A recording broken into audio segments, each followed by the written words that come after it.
Are you trying to maybe get from this to a place that looks like this? If so, and you're kind of curious about how you travel with a metal detector, stay tuned. I recently completed some research on best practices when traveling with a detector, and in this video I'm going to share with you what I learned and some of my own tips and tricks.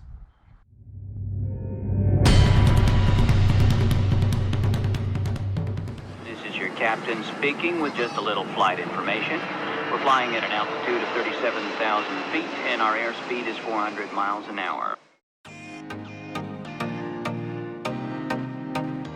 Okay, let's get started. In this video, I'm going to share 5 categories of tips, lessons learned that I've picked up from others and that I've learned along the way in terms of how to effectively travel with metal detecting equipment. So without further ado, let's get started. Okay, tip number 1. While I'm hopefully going to share some helpful information in this video, be sure to also do your own research. Validate what I'm going to share with you to make sure that it's indeed applicable in your location, the destination to which you're traveling, your country.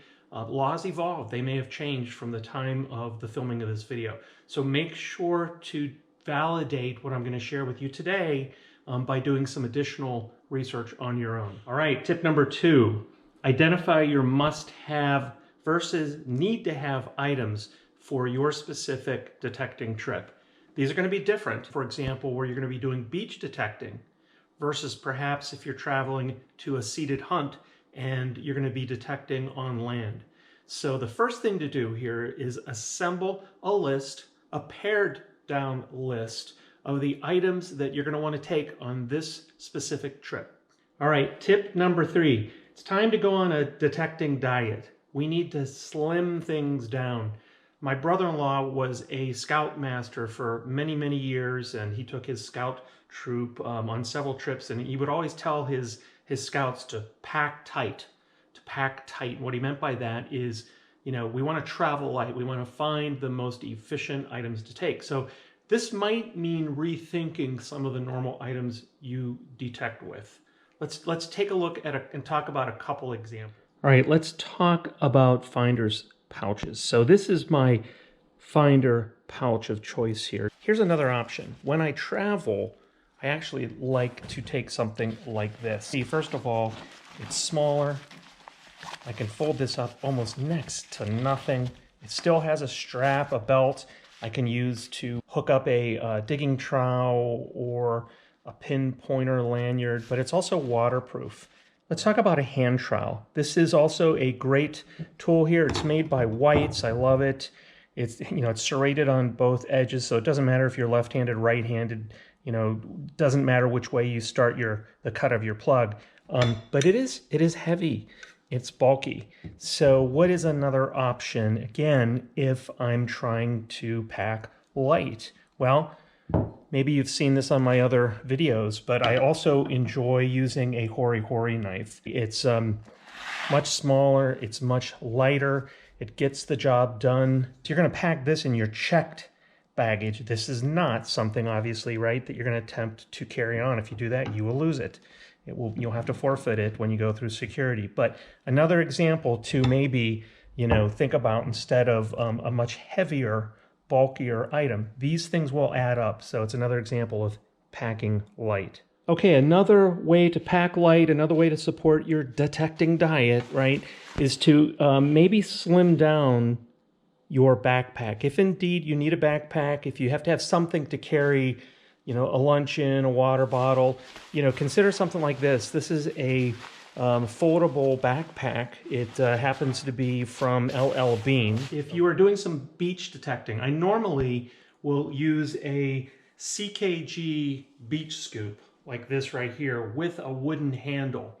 But when I'm traveling, of course, I cannot take this, you know, 4.5-foot wooden handle with me. So CKG, and I'm sure these are available from other companies as well, they offer some carbon fiber beach shafts that they're not quite telescoping, but they can be broken down into 2 parts.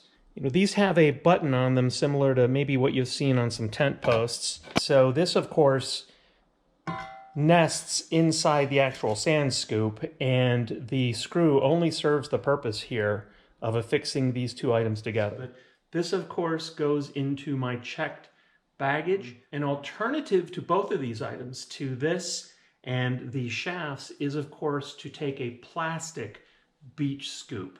You can find these in almost any at almost any detecting dealership online. There are a variety of them. They have trade-offs, of course. You're using your hand versus the leverage of a shaft, but consider that as a way to also, maybe pack a little tighter. Okay, the next item we're going to talk about is the detector unit itself. So first of all, normally when I travel with my Knox 800. It's a great machine, as most of you know, but I did have to modify the shaft. So what you're looking at here is a shaft from tele-knox, okay? And it breaks down into 3 pieces. So I have my control unit itself. That contains the lithium battery, right? And then my 2 shaft pieces. And this is a TSA standard size bag for carry-on. And listen, when you do your research on carry-on baggage, there are 2 different sizes depending upon your country. And I have opted to go with the smallest possible size because I do travel out of the country. So I just want to assure you that this fits, the tele-knox shaft and Minelab detector fits inside this bag here. I, of course, pad this with other items, but remember, this is a carry-on bag. So you're going to be in charge of this. You're going to handle this gingerly as you pack, but notice it all does fit here with a aftermarket shaft. I will also tell you that when I break down my XPRX, it may not look like it, but it does fit here as well. I have to take off my coil. I disassemble these 2 pieces here of my XP, and these will similarly fit in here as well. So whether it's my XPRX or my Knox 800 with the tele-knox shaft, I can travel with these in a carry-on situation. One item I don't have a great solution for, but maybe some of you do. This guy right here. So I use the Black Ada digging shovel. I love it, and for many reasons, but the length of this, while my wife does have some baggage, this can potentially fit in. It's too big for most of our luggage. Now, a few of these manufacturers do make smaller versions of digging shovels. So there are a couple options here. Don't take it. That's one option, and just rely on your hand tool, your digging tool, your hand trowel, that type of thing. There are some military folding shovels that trenching shovels, I believe they're called, that you can use. But I think probably the best option is to maybe think about just a smaller shovel where you can still use your foot. But I know Lesh makes several of those, but they're shorter, a little bit more packable. So if anybody has some other ideas, I'd love to hear the comments with regard to the digging shovels as well. Okay, and that kind of leads me to tip number 4. After you assemble your must-have, need-to-have, that was tip number 2. After you go on your detecting diet, that was tip number 3, you slim things down. Go back and review those items and make sure that you're fully aware of what needs to be in your carry-on items, your carry-on baggage, versus your checked baggage.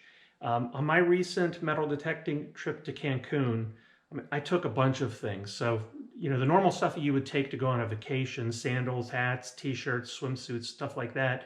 But I also took 2 detectors, a drone, my GoPro, and I actually had 1 extra checked bag. So, if you're not filming, you're not taking an extra detector that your brother-in-law or somebody else could use, I'm pretty confident you can get by, for a week's vacation. You're going to, again, be packing tight with a carry-on bag and a checked bag. But full disclosure, on that recent video that you may have watched, 2 checked bags. I had 2 checked bags, 1 carry-on bag, and also you also get 1 personal bag. So when I walked onto that plane, I had a backpack, had my computer in it because I was doing some work there, but also my carry-on bag, right? So keep that in mind. One other item to think about are your pin pointers. And, you know, I have several pin pointers, but depending on the pin pointer, right, some have batteries in them. This is the Technetics Tech Point, and, you know, it works off of regular batteries, whereas my XP MI6, this is a lithium-ion battery in here. Now, there might be a difference in the type and size, the power outage of a lithium battery. Some of these might be able to be checked, but just to be on the safe side, if it's lithium ion, I carry it on. Also because often these are valuable items, right? And I mean, this pin pointer I think is over $100 here, so I don't want to lose it. So make sure you're thinking about what type of battery is in my pin pointer, and it may also need to be carried on versus placed in your checked baggage. Okay, tip number 5, a couple of things. You may want to take your manual with you, or a copy of your manual, especially the page that details what type of lithium-ion battery is in that detector. I didn't have any issues, but some people have recommended this. They may have been stopped by TSA and others, and they just weren't sure what type of battery was in the unit, the detector, the equipment. So having a copy of those manuals could be helpful. Also, if, like me, you are having to assemble a beach scoop, you're having to place a screw into a carbon shaft, think about that. Make sure you have the appropriate tools, duct tape, a screwdriver, whatever you need with you, maybe a few extra washers for your detector. Think about any tools that you might need on the other side to assemble your equipment. I've already talked about this, but make sure to validate the size of your luggage, especially the carry-on luggage, that it meets the local regulations for the destinations through which you're traveling. Just to recap a couple things. Do your own research, validate what I've shared with you to make sure that it's applicable in your area and that things have not changed. Think about the must-have items for your trip versus the need-to-have items. Tip number 3, go on a detecting diet. Slim things down. Think about opportunities to pare down, to pack light. Think in terms of 2 groups, carry-on items versus checked items. And the last thing, and I might sound a little bit like Santa Claus here, but make a list and check it twice.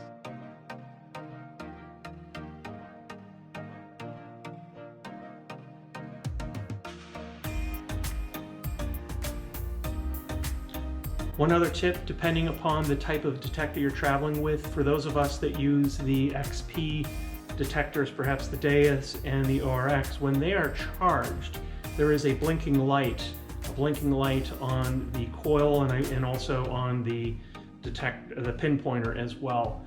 Helpful to maybe put a piece of tape over that. Even though those are permissible, it gives people pause. It raises some questions if a blinking light for some electrical item is seen by security, and you cannot turn those off. The battery literally needs to deplete itself. So if you have some duct tape, just simply cover that light up. It's perfectly acceptable in the US to travel with those types of ion batteries in your carry-on baggage, but it just might help save some time, avoid some questions if you put a piece of tape over those blinking lights. Thanks a lot, folks. We'll see you on the next video.